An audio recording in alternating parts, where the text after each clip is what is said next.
বৈশাখ মাসের দুপুর, চারদিক খা খা করছে। একটি কাক তৃষ্ণায় কাতর হয়ে জলের সন্ধানে এদিক ওদিক ঘুরতে লাগলো, কিন্তু এক ফোঁটা জলের খোঁজ পেল না।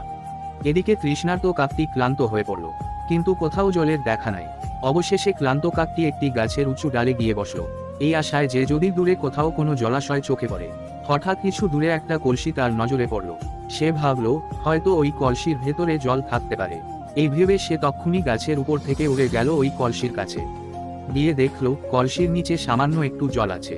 কাকটি বুঝতে পারল কলসির নিচে যেটুকু জল পড়ে আছে তার নাগাল পাওয়া খুব কঠিন। সেই বুদ্ধিমান কাক ভাবল, কলসিটাকে কোনো রকমে কাক করতে পারলে হয়তো জলটুকু খাওয়া যেতে পারে। এজন্য সে বারবার চেষ্টা করতে লাগলো কলসিটাকে কাক করার, কিন্তু কিছুতেই তা পারছিল না। তাকিয়ে দেখল শুকনো রুক্ষ মাটিতে ছোট ছোট নুড়ি পাথরের মাঝে শক্তভাবে আটকে থাকা কলসিটার দিকে। তখন কাকটির মাথায় একটা বুদ্ধি খেলে গেল। বুদ্ধিমান কাক একটা একটা করে নুড়ি ঠোঁটে করে তুলে এনে ফেলতে লাগলো ওই কলসির ভেতর। কিছুক্ষণের মধ্যেই পাথরের চাপে কলসির নিচের জল ওপরে উঠে এলো, আর বুদ্ধিমান কাকও চটপট ওই জল পান করে তার তৃষ্ণা মেটালো। শিক্ষা: বিরূপ অবস্থায় দিশেহারা না হয়ে স্থির বুদ্ধিতে সমস্যার সমাধান সম্ভব। এই রকম আরও সুন্দর সুন্দর গল্প বা কাহিনী শুনতে আমাদের ইউটিউব চ্যানেলটি সাবস্ক্রাইব করুন।